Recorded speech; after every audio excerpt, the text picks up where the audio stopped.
Hi. I know I'm the talk before lunch, so please bear with me during that. So I must admit that Leeds is a very beautiful city. It's actually my first time here. And in fact, I've gotten to do a lot of sightseeing. So I got a very intimate tour of these two buildings yesterday. They were super lovely. The NHS nurses and doctors were fabulous. But I'll just decide I am feeling better. I'm not contagious. I wouldn't be here if I was. But if you notice that I'm speaking slowly or having a hard time speaking clearly, that's just because I'm battling tonsillitis. But again, it's not viral, so we're all good. I'm doing all right now. I'm not contagious. Just wanted to let you know why I'm struggling with my voice today. So in February of 2018, I moved from Austin, Texas to Karlsruhe, Germany to begin a new life as a software engineer at LogMeIn. I'd worked with people from other cultures prior to joining LogMeIn, but I was really unprepared to be thrust onto a team with 7 nationalities. And I quickly realized that working with people from so many different cultures was really hindering my ability to collaborate effectively, but I couldn't tell you why. Then in July of 2020, I moved from Germany to Sweden to join Spotify as a software engineer. And now I'm an engineering manager at Spotify, and I work on a team with folks from even more nationalities. So it's more important than ever that I'm able to communicate and collaborate effectively. Now, this is because everything that we do, from the way that we write our emails to the way that we give constructive feedback and evaluate someone's performance, these things govern the efficacy of our teams. So understanding how culture impacts our team can drastically improve our day-to-day collaboration. So this talk was inspired by 2 things. The first is one of my favorite books of all time. It's called The Culture Map by Erin Meyer, and it decodes how different cultures communicate, lead, experience time, and more. So we'll see some of Erin's research throughout this talk. The second thing is my personal experiences living and working abroad on multicultural teams. So I've really experienced many of the things that Erin's written about in her book, and they might even resonate with you all today. So I'll share some of those things. So today I'm going to share with you 6 key areas with which we can decode how different cultures work and live so that we can enhance your cross-cultural collaboration. So we'll look at communicating, evaluating, deciding, trusting, scheduling, and persuading. Before we jump in, my name is Emma Bostian. I'm an engineering manager at Spotify in Stockholm, which I think I've said 3 times, so I'll shut up about that. I also have a 15-month-old baby, and so having a bicultural family has really fueled my desire to understand the differences between Sweden and the US. Now, you might be sitting there thinking, okay, but are you going to spend this entire talk stereotyping people? And that's a valid argument, right? But while it's important to recognize everyone's individuality, it would be a little bit naive of us to completely disregard culture altogether. Because when we don't consider the impact that a culture has on someone's communication, for example, we falsely view every interaction with them through our own cultural lens. The culture that we're raised in impacts the ways that we collaborate, so understanding these differences is going to really improve our team dynamics. So let's jump in. Let's talk about communicating. So as a US American, when I think about what good communication means, I think about someone who is very explicit, they express their thoughts clearly, they ensure everyone's on the same page. And this is what we call low context communication. So the messages are expressed clearly and they're taken at face value. In contrast, many Asian cultures such as India, China, Japan, and Indonesia, they value communicators who are more implicit, and they require listeners to read between the lines. That's what we call high context communication. So the messages are implied, but not spoken explicitly. So this is a scale from the culture map, and it plots different cultures along a scale, with the left side indicating low context and the right side indicating high context communication. Now, an important note about these scales is that it's not the absolute position of your culture along this scale that's important. It's the relative positioning of your culture in comparison with another culture that indicates how you might view their communication style. So as an example, the US and the UK are both considered low context cultures. However, people from the UK fall towards the right side of people from the US. And as a result, an American might find their British colleague to be maybe a little bit vague and not transparent in their communication. What you consider to be good communication is not necessarily what another culture considers good communication. So if someone from a low context culture values explicit communication, they might view a colleague from a higher context culture to be a bad communicator. This is because those communication styles juxtapose each other. And interestingly, this variation in communication style can be traced back to the history of a culture. So high context cultures like China and India, they typically have a long shared history and are more focused on relationship-oriented societies where you're seeing these traditions passed through the generations. In contrast, the US is only a few hundred years old, and it's been impacted by a multitude of immigrants from all over the world. Each of these immigrants having their own shared histories and languages. So to communicate effectively, US Americans have to be as explicit as possible. And the language of a culture often reflects its communication style. So the US and the UK are both low context cultures, and they're known for being more explicit in their communication. Well, there are over 500,000 words in the English language. If we compare this to France, a more high context culture, French has only 135,000 words. And so that's one example or one illustration of how higher context cultures actually use less words to convey meaning. So in these cultures, again, you have to read between the lines. So think about two people who've been together for over 50 years. They can probably communicate seamlessly without many words. Well, contrast this with two people who've only been together for a year or less. They have to be more explicit in their communication to ensure they're in alignment. And while you might be considered a great communicator in your home culture, it doesn't necessarily translate to a multicultural team. And again, communicating is not solely about speaking. It's also about listening. So listen to the meaning behind what is being said rather than the literal message. Okay, here's a little poll for you. Do you think miscommunications happen more often between two low context cultures, very explicit, two high context cultures where you have to read between the lines, or one person from a low context and one person from a high context? Raise your hand if you think it's A, two low context. Okay, we got one brave soul out there. How about two high context cultures? A few more hands. How about three, one person from each? That's like the majority of the room for those of you watching online. Miscommunications happen most often between two people from two different high context cultures. So I believe that was choice B. Yeah, B. So that's because high context communication works really well between members coming from the same culture. But it begins to break down when you have two people coming from two different high context cultures, like someone from Brazil communicating with someone from China.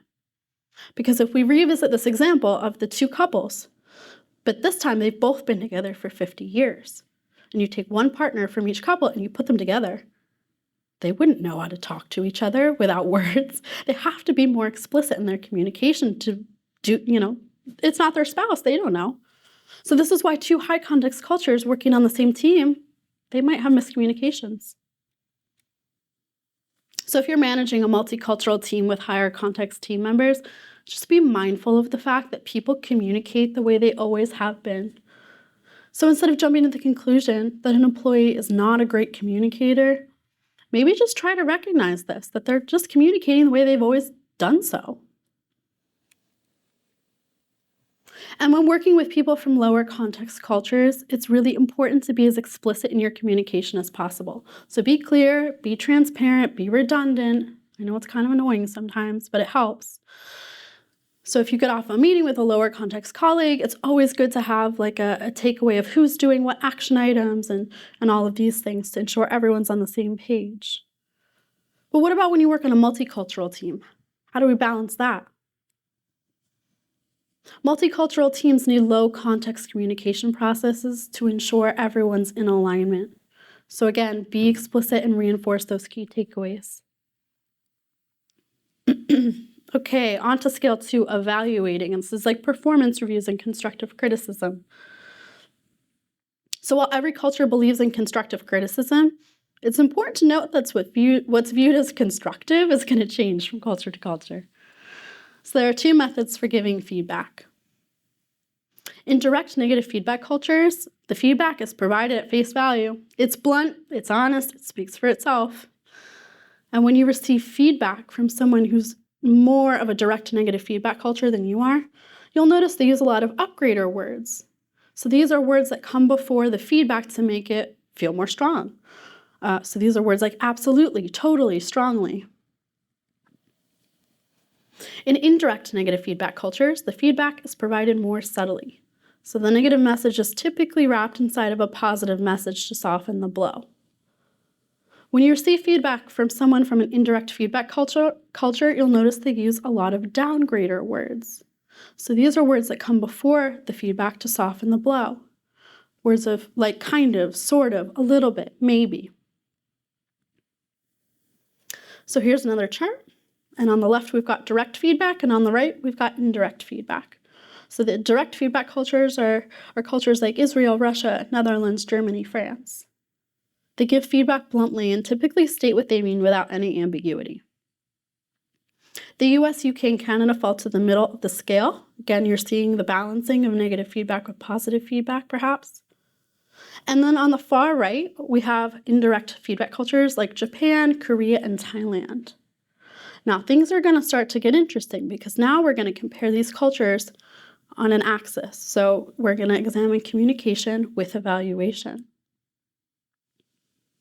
So here we've got another graph. We can plot each culture into a different quadrant. Let's take a look at each of these.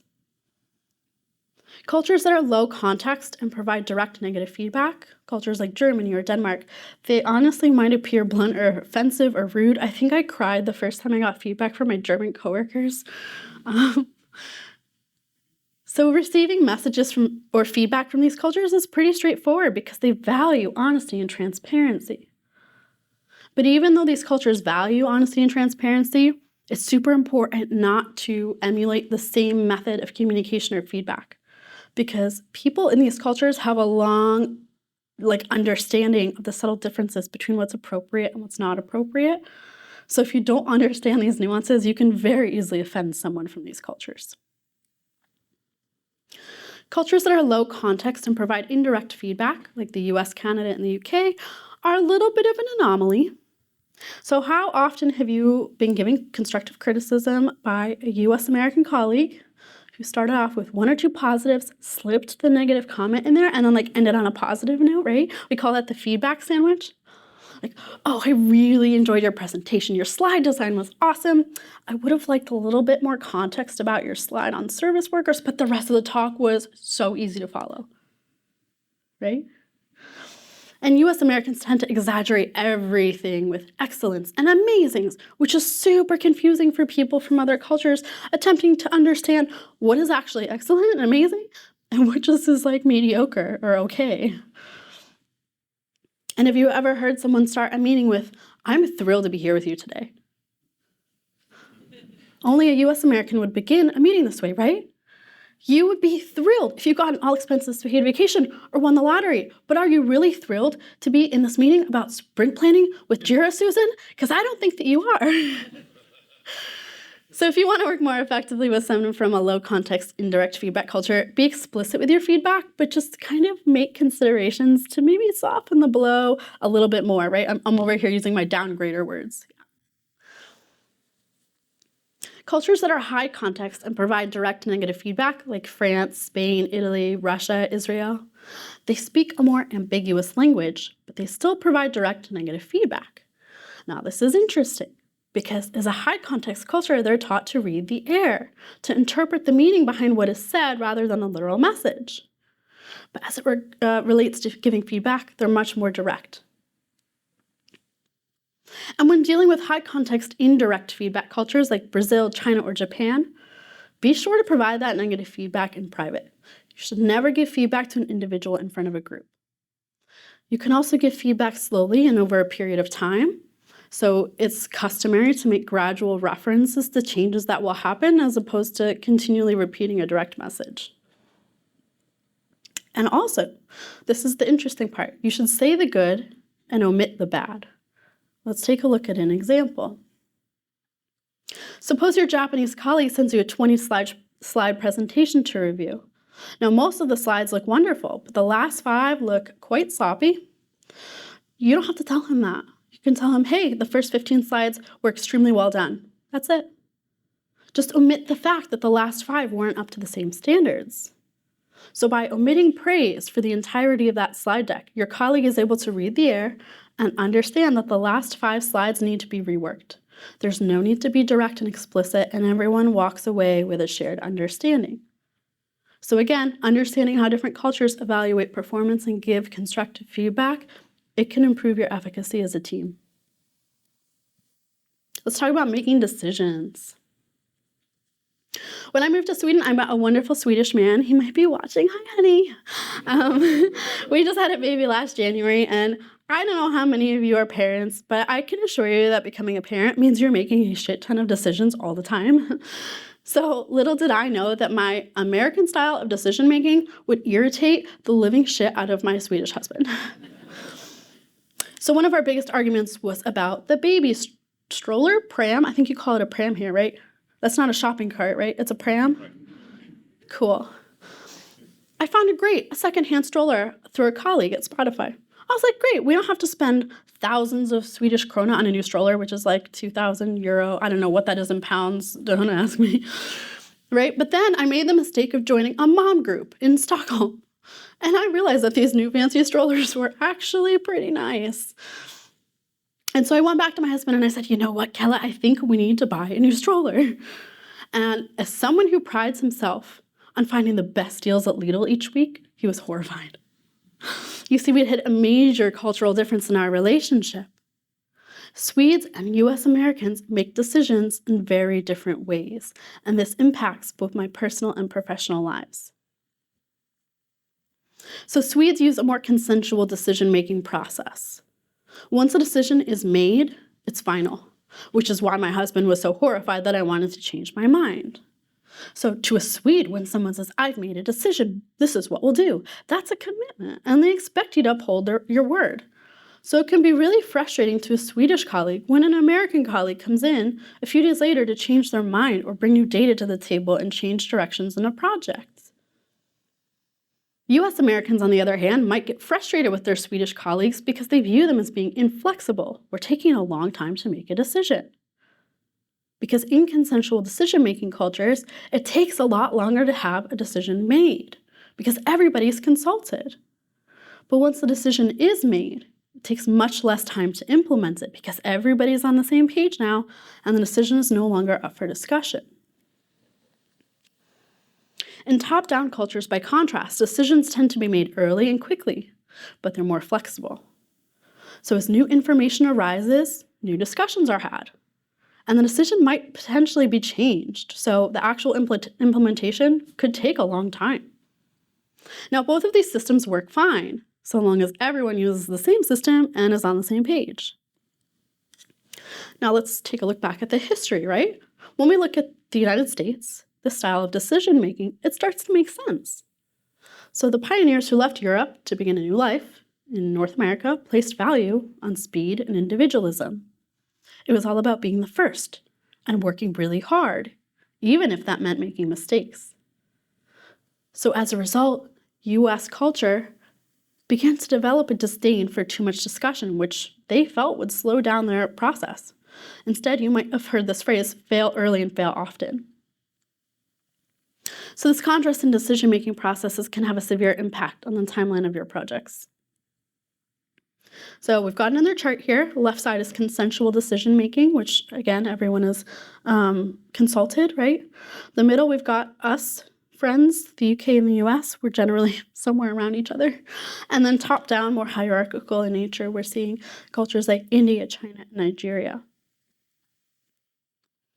When you're working with consensual decision makers, expect decision making to take a lot longer and to involve more meetings.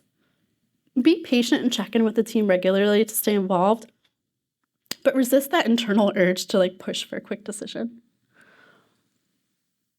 And if you're working with a team that employs a more top-down decision-making approach, expect the decision to be made by the boss and be prepared to support and follow that decision even if you don't agree with it. And if you're in charge, be prepared to make a decision quickly. But really just ensure that you remain flexible throughout the decision-making process. Decisions aren't set in stone. They can be revisited when new information arises. And of course, if you're working with a global team, including people from both consensual and top-down cultures, you really just have to agree on what type of process works best for your team. So clarify whether decisions should be made as a group or top-down. Clarify whether you need 100% group consensus before moving forward. And clarify whether decisions can be revisited at a later point in time. On to trust. There are two types of trust. So cognitive trust is rooted in the confidence you have in another person's ability to get a job done. This trust comes from the logical side of your brain, and it's often built through interactions in the office or in a professional setting. Affective trust, in contrast, is rooted in the emotional closeness that you have with another person by developing a personal friendship, for example. This type of trust comes from the emotional side of your brain and is often built through the sharing of personal information with someone. So I'm going to refer to these as task-based trust and relationship-based trust. So task-based trust is built through professional activities, and working relationships are often built and forgotten quite easily. So if someone does good, reliable work, trust is built. Relationship-based trust is built through sharing meals together, having evening drinks, and professional relationships, they flourish slowly over a long period of time. So if you've shared personal time and stories with someone, trust is built. So we have another scale. Left side is trust-based, right side is relationship-based. The further a culture falls towards the task-based side of the scale, the more people from that culture tend to separate affective and cognitive trust. And they mainly rely on cognitive trust for working relationships, so the professional trust for their working relationships. And the farther a culture falls towards the relationship side, the more cognitive and affective trust are woven together in business. Now, I come from the US, and it is extremely common to smile at strangers when you pass them in the street. But I remember the first time I smiled at a stranger in Germany, and they stared at me like, what the heck is wrong with you, right? Smiles are seen as offers of friendships in many cultures. So smiling at strangers, very confusing, and it can also appear fake or hypocritical. So we call this type of interaction from the US we call the US a peach culture. So where you smile at strangers, maybe you tell someone on the airplane next to you your entire life story, and then you get off and literally never see them again for the rest of your life, right? That's a peach culture. So after a bit of friendly interaction with someone from these cultures, you might hit the hard pit in the center. That's where the fruit protects itself. So in these cultures, friendliness does not equal friendship. So in contrast, we have coconut cultures, where people are generally more closed off with those that they don't know, like the shell of a coconut. They don't often smile at strangers or ask very personal questions of acquaintances. And it takes a while to break through that hard shell. But once you do, people from these cultures become friendlier. And the relationships, while they take longer to cultivate, they tend to last longer. So once you've established a relationship with a coconut culture, it's much easier to obtain forgiveness with someone from these cultures after a cultural misstep. So when you're working with international team members, it really is important to invest more time in building effective trust with them. And you can do this by building common interests. It's also important to be your authentic self. So relationship-based cultures, they deeply value authenticity. And you can build up these types of relationships by joining in with the crowd. For example, if you're working in a relationship-based culture such as Brazil, the moment you leave the office and you head to a bar or restaurant, you should really be acting as if you're out with a group of friends. So don't worry about saying the wrong thing or doing the wrong thing. They want to see that you're being authentic because that shows them that you have nothing to hide, and that trust will follow.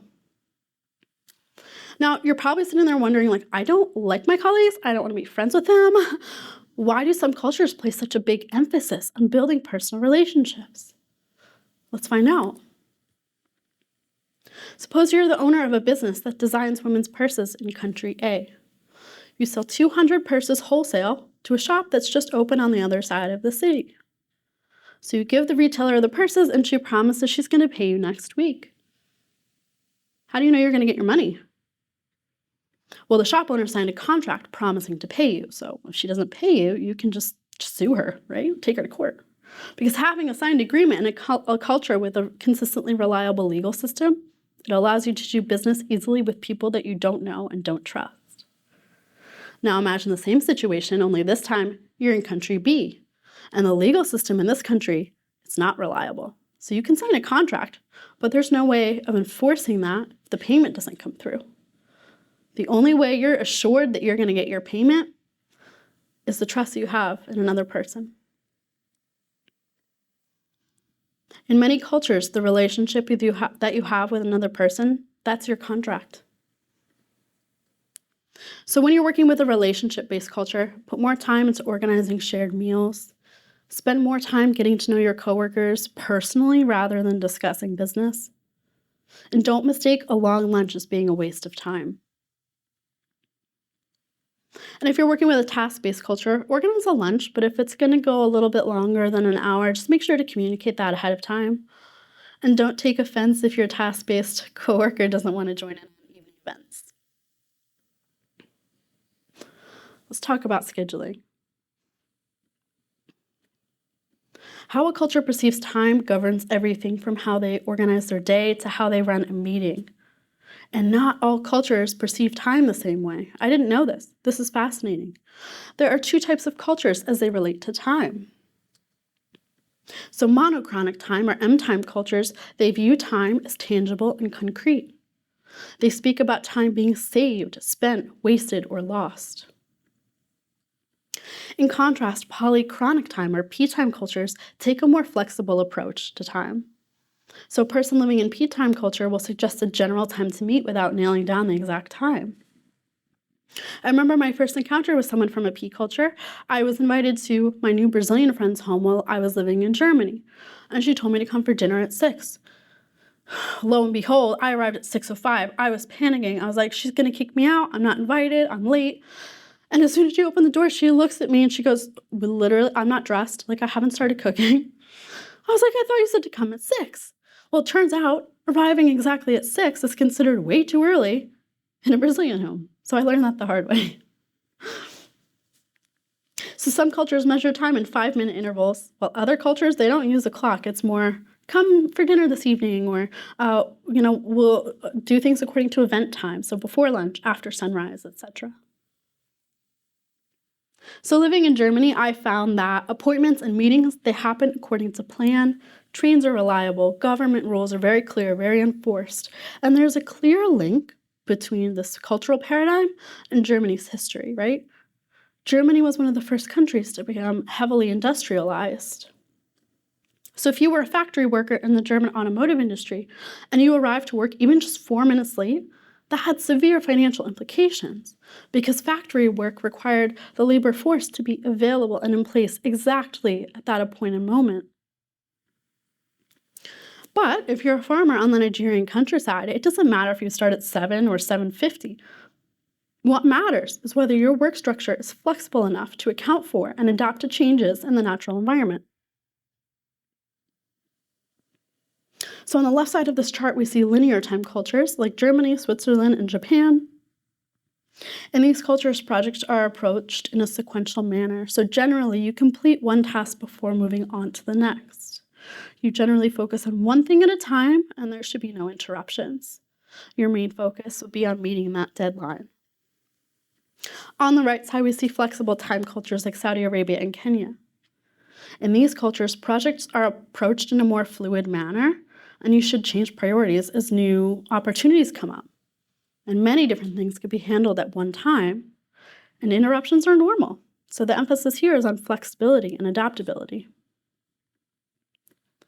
And how different cultures perceive time, it spills into meetings, right? In the US or Germany, all meeting participants understand that a meeting is generally linear. So you might have an agenda circulated ahead of time in the form of a list, and the meeting starts on time, and talking to your neighbor, it's considered rude. Really, any task that distracts from the main goal here is rude. But in a meeting in a flexible time culture, it's more like an evergreen tree. So you might have an agenda with a meeting start time and a topic that might be circulated ahead of time. But that's going to serve as the trunk of the tree, and there's not an expectation that that meeting will progress linearly. So other branches may sprout off as members have to take phone calls. Subgroups might form in the meeting room to discuss subjects linked to that main topic. So to deal with different scheduling scales, it's just important to be flexible in your work style, and just having an upfront discussion with your team can help alleviate frustrations that may arise within these intercultural teams. So maybe it's worth it to create an agreement for the team's preferred working style. Now let's discuss persuasion. And if you see something wrong with these slides, it's because I wrote them like 10 minutes before getting up here, and I've had antibiotics, so don't judge me for that, please.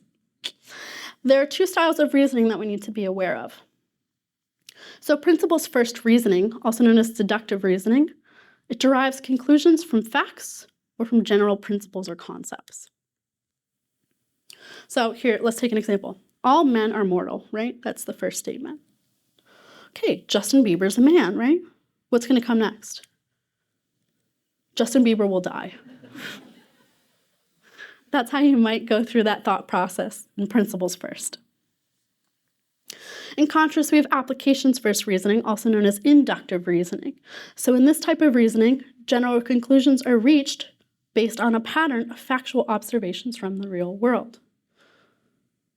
So if you travel to the UK 100 times during April and May, and I know that's mathematically improbable, so let's say it's over the course of like several years, right? And you observe that most days you visit, it's raining. Okay, you're going to conclude that the UK spring days are rainy and you're going to need an umbrella. Let's take a look at how these two types of reasoning cultures play out in a mathematics class. So in applications first cultures, you first learn the formula and then practice applying it. And only after you've done that do you move on to understand that underlying concept. So this means you may spend 80% of your time focusing on the concrete tool and how to apply it, and only 20% of the time actually considering its conceptual or theoretical explanation. So schools in the Anglo-Saxon countries, like in the UK, Australia, the US, they tend to emphasize this way of thinking. In principles first math class, you might spend 80% of your time focusing on the concepts or theories that underpin these mathematical principles, and only 20% of your time actually applying those principles to concrete problems. So schools in Latin Europe, like France, Italy, Spain, Portugal, the Germanic countries, Germany and Austria, and Latin America, Mexico, Brazil, and Argentina, they tend to emphasize this method of teaching. I remember my first German language class. So I took it when I moved back in 2018. I opened my laptop, I signed into Zoom, and that's all I remember, because for 45 minutes I sat there while the teacher spoke at me in complete German. And this was much different to the way that I learned French in high school. I learned it for like 6 years in high school, but it was at an American high school with an American teacher. So we first learned grammar and conjugation before jumping straight into speaking French or listening to French. So in general, Anglo-Saxon cultures, they tend to fall on the far right of the persuading scale, so applications first. As we move across the scale, there's a Nordic cluster where we find Scandinavia and the Netherlands, kind of like in the middle right. Latin American and Germanic cultures are more principles first than the US, but less so than their Latin European cousins. So they kind of land in the middle of the scale. And then cultures like France and Russia and Belgium, they appear on the principles first side of the scale. So compared with other European countries, the UK is quite applications first. But when the UK is measured against the US, for example, it appears very principles first. So different cultures have different systems for learning, in part because the philosophers who influenced this approach, the approaches to intellectual life. So although Aristotle, a Greek philosopher, is credited with articulating applications-first thinking, it was British thinkers like Roger Bacon in the 13th century and Francis Bacon in the 16th century who popularized these methodologies among scholars and scientists. But by contrast, philosophy on the European continent has been driven by principles-first approaches. In the 17th century, Frenchman René Descartes spelled out a principles-first reasoning in which the scientist first formulates a hypothesis and then shows evidence to prove or disprove it. So clear examples of principles-first and applications-first thinking can be found in the legal systems of these different societies. So the British and American systems are based on common law, in which a judgment in one case sets a precedent for future cases. By contrast, most European countries used civil law system that originated in Roman law and Napoleonic Code, in which a general statute or principle is applied on a case-by-case basis. And then we have strange Scandinavia that uses a hybrid model. It doesn't fall neatly into either category, and that's kind of why we're seeing a lot of Nordic countries in the center of that scale. Okay, but so what? Like, how does this actually impact me in work, right? In the culture map, Aaron Meyer talks about the story of a Frenchman, Stéphane Baron. So Stéphane was working for a company in France as part of a global team whose other members were located primarily in the UK. So he said, "My British colleagues are not reading many of my emails, especially the important ones, starting to annoy me." Well, why is that?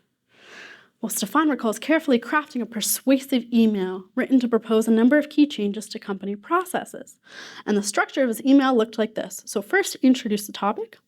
Second, he built up his argument, appealing to his teammates' sense of logic and developing his general principle. Then he addressed the most obvious concerns with his argument. And then he explained the conclusion and asked for support. Now, knowing what we know now, it might be obvious why Stéphane's British colleagues didn't read his emails. So raised on applications-first principles, they thought, can you get to the freaking point? They read paragraph 1 and then they just gave up, right? If Stéphane had realized he was writing for a group raised on applications-first approaches, maybe he would have started his email with a few bullet points summarizing his proposal and explaining what he needed from the group. So when you're working with principles-first cultures, they prefer to understand the basis of a framework before moving on to the application. And at work, people from principles-first cultures, they want to understand the why behind their boss's ask before acting on it. When you're working with applications-first cultures, they like to receive practical examples up front. So use the case method, where they read a case study that describes a real-life story about a business problem and its solution, and induce a general lesson from it. Now, across Western countries, we see strong differences between applications-first and principles-first thinking. But when we consider the difference between Asian and Western thought patterns, we must use a different lens. So Asian cultures use what we call a holistic thought pattern, while Westerners use what we call a specific approach. So there was a study conducted by Professors Richard Nisbet and Takahiko Masuda, where American and Japanese participants were asked to take a photo of a person. So the Americans most frequently took a close-up photo showing all of the features of a person's face. Interestingly, the Japanese participants took a photo showing the subject in their entire environment, where the person is actually quite small in relation to their surroundings. So American participants tended to focus on the individual figures separate from their environment. And the Japanese participants gave more attention to the context between the participant and their environment. So Asian cultures think from macro to micro, versus Western cultures that think from micro to macro.